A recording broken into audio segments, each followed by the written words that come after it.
All right, Shalom. First and foremost, I of course want to start off by giving all praises unto Yahweh, Bahashim Yahweh Shai, for the wisdom and the understanding of the gospel of this truth.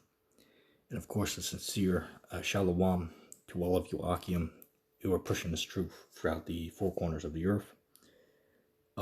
This is just going to be a video going into the parable of the wheat and the tares in Matthew the 13th chapter. So we're gonna get right into it. All right, it should be self-explanatory. Right? It shouldn't be too difficult to explain. Okay, it's a parable here. Matthew chapter 13, and let's go to verse. Let me just see real quick.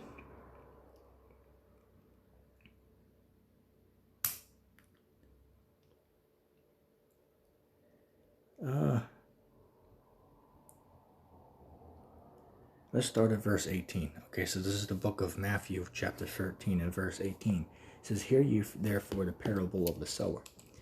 When anyone heareth the word of the kingdom, and understandeth it not, then cometh the wicked one, and casteth away that which is sown in his heart. This is he which received seed by the wayside.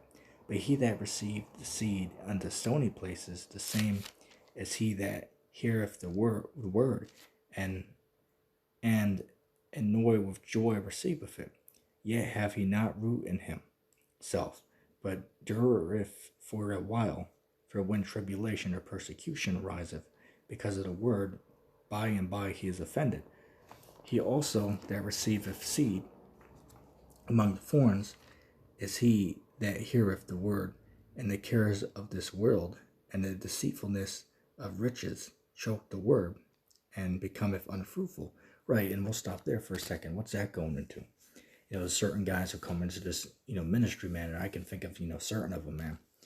They, come in, teach a couple of years, actually come decently intelligent, dealing with the scriptures, but eventually they fall out of it, man. And that brings to mind, what is that, Luke 9 and verse 62, right? Any man that turns his hand from the plow, he's not fit for the kingdom. What's the plow? The plow is just, the work, right? The ministry. But if you turn from that, then you're not fit for the ministry, right? You're not fit for the kingdom. Okay, so that's basically what it's talking about.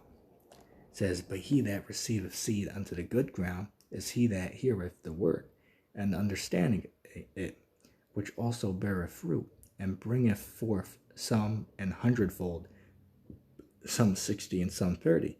Right, and that, differs, man. What does it mean to bring forth? It just means, you teach at different levels, man. Some brothers can put up 10 videos a week. Some can only put up 4 videos a week. But hey, everybody has their own lots in this thing of ours. Okay, anyway, verse 24. "Another parable put forth unto them, saying, The kingdom of heaven is likened unto a man which sowed good seed in his fields. But while man slept, his enemy came and sowed tares among the wheat, and went his way. But when the blade was sprung up, and bringeth forth fruit, then appeared the tares also. So the servants of the householder came and said unto him, Sir, didst not thou sow good seed in this thy field? From whence then has it tares? He said unto them, An enemy have done this. The servant said unto him, Will thou then that we go and gather them up?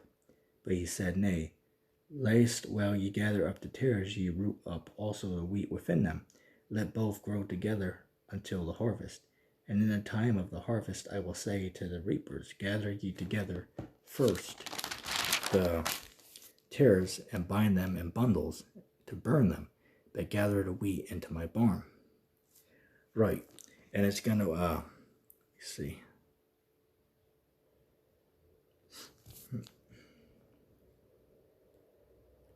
Right, and it's going to go into how to break down the parable here, right? It clearly breaks it down in the chapter, all right? But, put it into perspective. It's talking about confusion to face Israelites. Okay, you're going to have, people among us who might look like, heathens, but they're really Israelites. Okay, you have confusion to face Israelites, man. Okay, you're gonna have white boys out there, as you know, Sakari would call them, right, who are actually Israelites, and you're gonna have some, so-called black men who are actually Edomites. Okay, and that's, a hard concept to understand, right? That's what the wheat and tares represent. You're gonna have some who look like the heathen who are actually Israelites, and you're gonna have some who look like Israelites who are actually heathens. Okay, and how does that work, may you ask? Well, it's very simple. If an Edomite man sleeps with say an Israelite woman, and that happens over generations, the child will look like a so-called black man or black woman, but the child's father will be an Edomite, even though they look black. So that, would make them a tare, or vice versa, right? A black man sleeps with a white woman, and, over, generations is doing that. Eventually, you're going to have white children who are completely white, but going back, generations, their forefathers were black, so that makes them Israelites. Okay?